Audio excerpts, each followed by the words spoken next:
Brendan, Sure. I want to follow on this with you. This week, a little bit of attention on the fact that Rory McIlroy sitting out the FedEx St. Jude Championship, the first of the playoffs. So only 69 of the top 70 there. Obviously, he's said publicly he wasn't going to play it, doesn't play well there, doesn't enjoy the golf course, doesn't need to play there because it's not going to impact him in terms of his standings in the playoff, particularly when they've gotten rid of the staggered shot system at Eastlake. Do you see a scenario arising where the Tour tries to find some mechanism to guarantee or compel players to show up for all of the playoff events? I mean, this is just a revolving door of debates and policies, right? You know, we're going back a few years now with, are they independent contractors? Are they not? We have Liv guys now have to go play mandated their 3 events in the Midwest this August. I do see a scenario. I was amused by Peter Malnati, Peppy Peter, coming out this morning with that, you know, I'm the captain now meme, saying we're going to take this control back and we're going to make you, make you come play all 4 events, or all 3 events, I should say.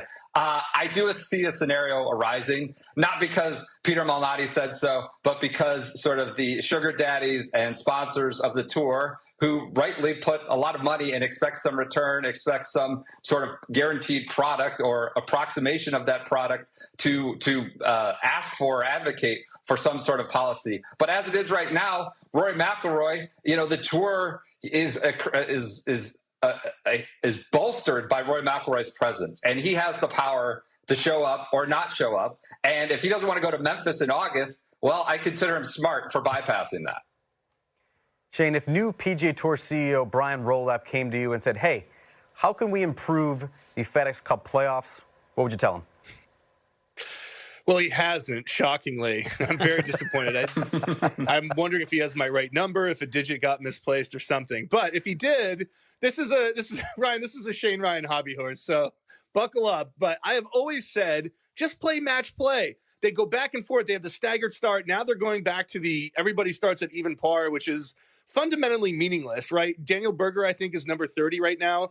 If he's still number 30 and he wins the Tour Championship, does anybody look at that and go, there he is, the champion of the whole year? No, it's just a random result in August, right? So the argument against match play is that, oh, the TV, TV's not going to like it because there's only one match on Sunday and you're not guaranteed to have a good match or anything like that. But one-on-one golf is the only way to determine a true champion. I mean, these are the fundamental nature of playoffs. You've got to go head-to-head. And I did devise a system that, again, I haven't gotten the call, but if you were to call me, I would say, do it so that through the weekend, you play until there's 16 players, and then you can have 4 sessions of match play, Saturday morning and afternoon, Sunday morning and afternoon. And each time you can have all 16 players playing. It's just that based on the results before, on Sunday afternoon, you'll have a 15th place match and a 7th place match, and you'll have the championship match, but you'll have all 16 guys going in each session. I think it would be very, very compelling, and you would have a real champion that people cared about, which I think is the ultimate goal and a riddle that they frankly just haven't solved through all these years of format adjustments. Brendan, that's the business end of the playoffs a couple of weeks down the road. Let's take it back to now, the start of the playoffs. Is there enough churn for you in all of this? I think we have a scenario where it's, 31 of last year's top 50 have made the playoffs again this year, which does suggest that it's probably a little more churn than the old World Golf Championship days. But is there enough of a revolving door of kicking out the guys underperforming? I think you'd like to see a little bit more churn. It's an incredibly difficult question to answer because I think you're serving multiple purposes here. I think you absolutely want a tour that is more cutthroat, that elevates the absolute elite to the playoffs. And I think 125 in prior iterations, 100 was far too generous. And quite frankly, those 30, those 55 players aren't adding a lot of value to the product if we're being cold and calculated about it. So I think the far more preferable goal to serve is creating the most elite field or the most cutthroat field for these playoffs, and as well as card-carrying members going forward. That's more for the fall series. But for the playoffs, I think that's the priority to serve. And if there is fewer or less churn, I think that can be a corollary or collateral to serving that ultimate goal of creating a better, more cutthroat playoffs. Shane, you've covered the Wyndham Championship for a number of consecutive years, including last week in Greensboro. As a golf sicko, what's your favorite cut down?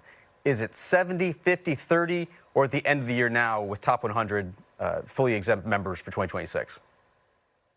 Yeah, I think there's always the most compelling one. And this, again, this is no longer the case at the Wyndham, but always the most compelling for me was who's going to keep their card, right? I think when the career's on the line, that's so much more interesting than, oh, he didn't get into the BMW and he might not make a signature event next year. So I like your fate at stake. I like the real high stakes stuff.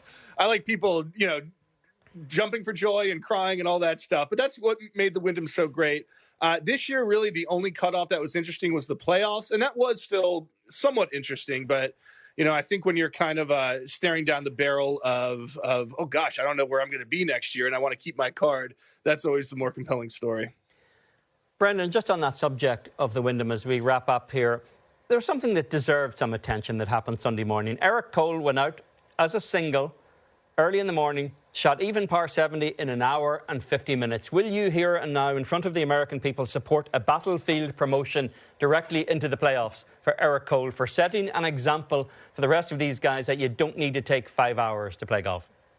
If anything about the last few years has taught us anything, we can make it up as we go along, right? We can add new rules, add new positions just off the drop of a hat. So, yes, that's a great suggestion. Throw him in there. Playing well, playing fast is a skill. And Eric Cole has demonstrated such at the Wyndham Championship. Get him in there. Add a spot. Rory's not there. He can be the 70th guy in Memphis.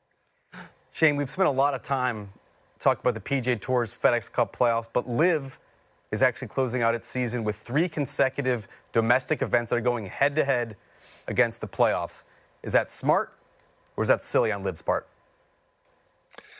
Irrelevant, because I just don't think it would matter if they were in the off week or in the good. Nobody's watching, right? I think actually, to Brendan's point, Liv should hire Eric Cole, put him out first in every event before the shotgun, and see if he can get consecutively faster. And maybe you get some people to tune in. No, I don't think it matters. Look, going against the PGA Tour will probably diminish their ratings a little bit from what they already would be. But it's not like when they go in the off weeks, it's that great either. And I don't mean to, jump on them or seem like I'm trying to target them. But I think we're a couple years into this. We can definitively say that it's sort of not working, right? I mean, people aren't really watching this.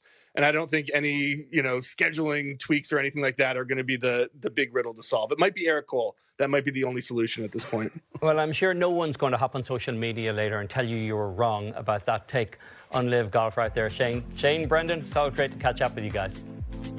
Thanks, Thank you, guys.